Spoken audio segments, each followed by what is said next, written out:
Hello, I'm going to be discussing my research on psychedelics and their relation to personality, connectedness, and mental health. So first, I'm just going to give a little bit of a background on my topic. So the use of psychedelics is not unique to today's culture, and to fully understand the benefits of these substances and their correspondence to certain attitudes, we have to examine how they've been used throughout history. So typically, psychedelic substances are deeply rooted in the traditions of different religious groups and cultures across the globe, and some countries like the US have legal protection for the religious use of psychedelics, although to fully grasp how beneficial psychedelic substances can be, there must be a medical justification for doing that.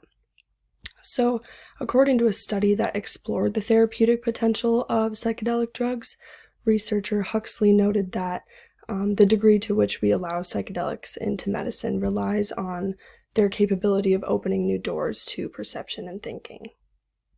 So now I'm just going to talk a little bit about mystical experiences. So turning a bad trip, otherwise known as a psychedelic experience, into a beneficial one, it should be noted that so-called psychedelic experiences are not the same for everyone, and they vary widely between the user, researcher, and substance. And generally, the psychedelic experience has been described by researchers as remarkable, despite the possibility of acutely negative consequences.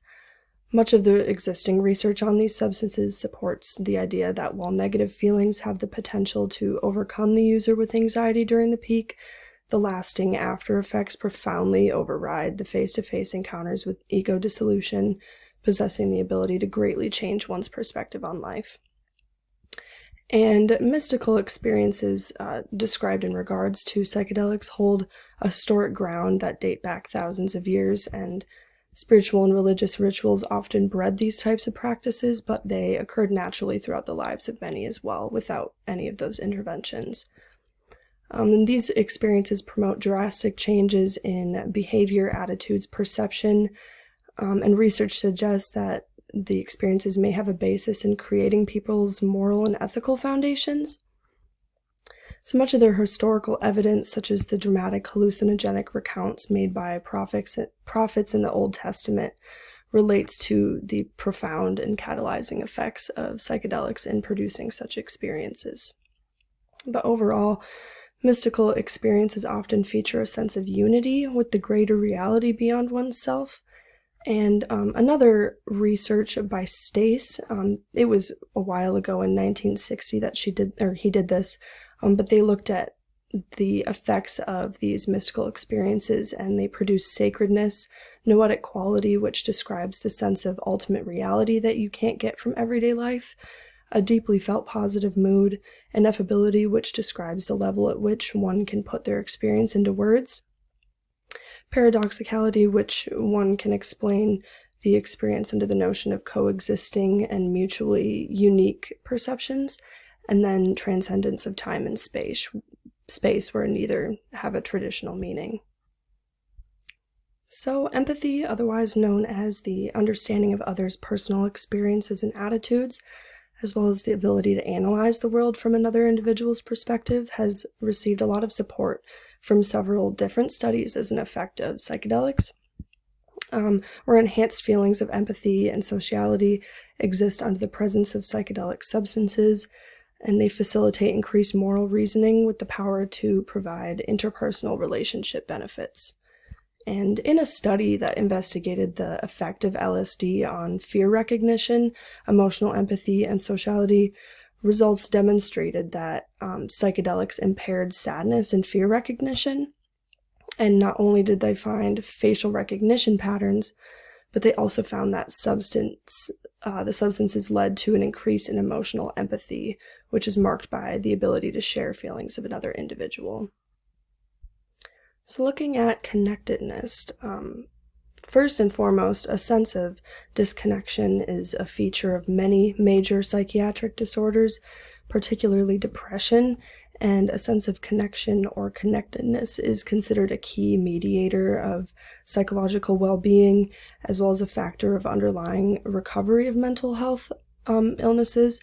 And for many, the use of psychedelics induced a sense of connectedness that featured acutely during the sessions themselves, but also just as commonly for several weeks to months afterward, and potentially even years. So this kind of raises the question of whether psychedelic therapy targets a core factor underlying mental health. And generally, there is a strong support from research that there is a relationship between psychedelics and connectedness that doesn't exist for psychoactive drugs other than psychedelics, such as alcohol or stimulants, and conventional psychiatric medicines, such as SSRIs or depression medications. So now to kind of cover nature-relatedness, the connectedness to nature scale that is used to measure nature-relatedness showed that the participants of the studies often felt a sense of oneness with the natural world around them and felt the presence of something greater than themselves when they were taking psychedelics, and shortly after, the effects continued. And results suggested that lifetime experience with psychedelics in particular may actually contribute to people's pro-environmental behavior by changing their self-construal in terms of an incorporation of the natural world, regardless of core personality traits or general propensity to consume mind-altering substances. And this is something that is seen up to years after the psychedelics have been ingested or experienced. And there's also a present relationship between nature connectedness and happiness, which suggests how these substances can demonstrate positive effects from a psychological standpoint. And this also relates back to empathy and connectedness, which are also related to happiness. So looking at the trait of openness, there is a discovered association between psychedelic use and openness to new experiences and ideas. And openness kind of just encompasses aesthetic appreciation and sensitivity, imagination, fantasy, and tolerance of other people's viewpoints. People with high levels of openness are permeable to new ideas and experiences, and they're motivated to enlarge their experience into novel territory.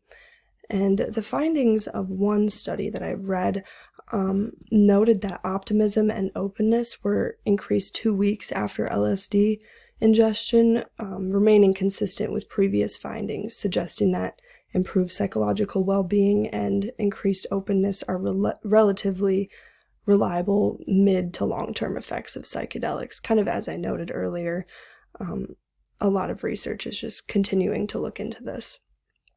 And openness also due to psychedelic use is attributed to political openness, which I'm going to discuss here in the next slide. But a generalized openness is beneficial for psychological well-being and therapeutic purposes as well. So now to kind of talk about political attitudes. Political attitudes and moral standards are often overlooked as a function of psychedelics.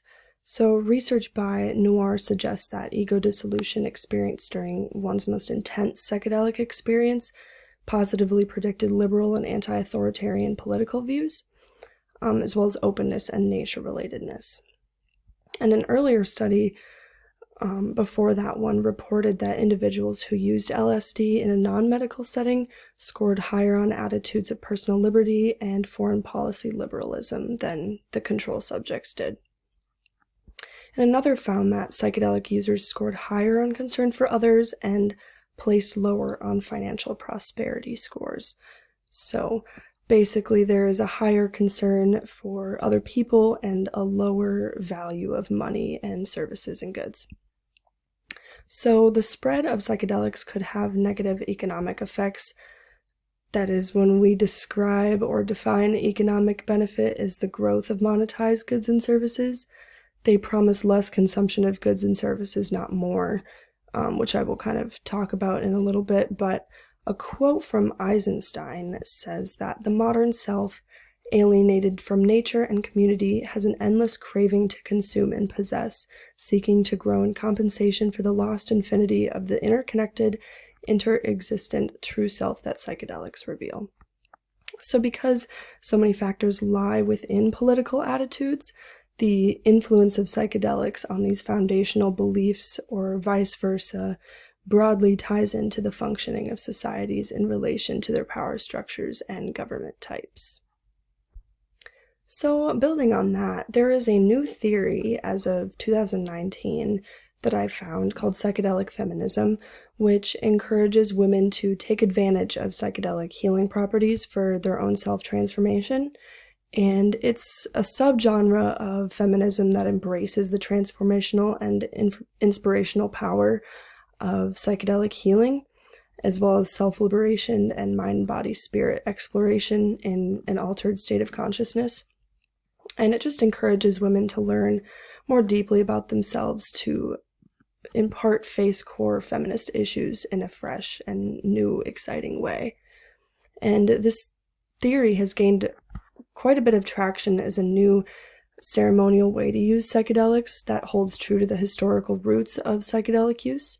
And ceremonies of this nature have the power to benefit women with their societal and mental struggles as well when it comes to power structures and, the drive for more feminism in our world. So looking at mental health, our society implies that psychedelics can induce psychosis or other mental health ailments, but clinical studies don't suggest that psychedelics cause long-term mental health problems, and in fact, they say the opposite. And this further confirms that there very well may be more positive than negative consequences to psychedelic use. And lots of research has shown that reduced existential anxiety and growth in creativity among micro and regular dosers is really improved. So furthermore, this research notes that ayahuasca users scored higher on purpose in life and subjective psychological well-being also. So one of the most promising aspects of the growing literature on the therapeutic potential of psychedelics is the seemingly general nature of their therapeutic applicability. They've shown promise for not just the treatment of depression, but for addictions, anxiety, and OCD, and it raises the question of whether psychedelic therapy targets a core factor underlying mental health, and researchers believe that it does, and that connectedness is the key to that. And I read it was a meta-analysis of 19 studies of psychedelics for mood disorders that was published between 1949 and 1973, and they found that 79% of patients showed clinically judged improvement post-treatment. And 3 of the most recent of those studies found rapid, marked, and enduring anti-anxiety and depression effects post-psilocybin mushrooms. And psychedelics can also be used as an alternative to last resorts. So with euthanasia becoming more widely accessible for terminal conditions in certain countries, they have shown improvement with medical treatment of psychedelics, and it's imperative that these substances be further studied as an additional option for people seeking relief. So relating back to my section regarding political attitudes, there are arguments that legalization is good for the economy, which it won't be, but it will accelerate a transition towards a different kind of economy. The psychedelic experience reveals its values of less quantity and more quality, fewer services and more relationships, fewer goods and more beauty, less competition and more community, less accumulation and more sharing, less work and more play, and less just extraction and more healing. So these are all at odds with the present economic system, and public confidence in the fairness and stability of the economic, political, educational, and healthcare systems are no less shaky than the support for the war on drugs. And mystical experiences often result in attitudes that threaten the authority of established societies due to reduced fear of death and endless cravings for ambition. So if the science is allowed to progress without the kind of political interference that has hindered it in the past, psychedelics with psychological support will become an early option in the treatment of depression and many other struggles. So thank you guys for listening to my presentation, and I'm just gonna show the references really quick. And have a nice day.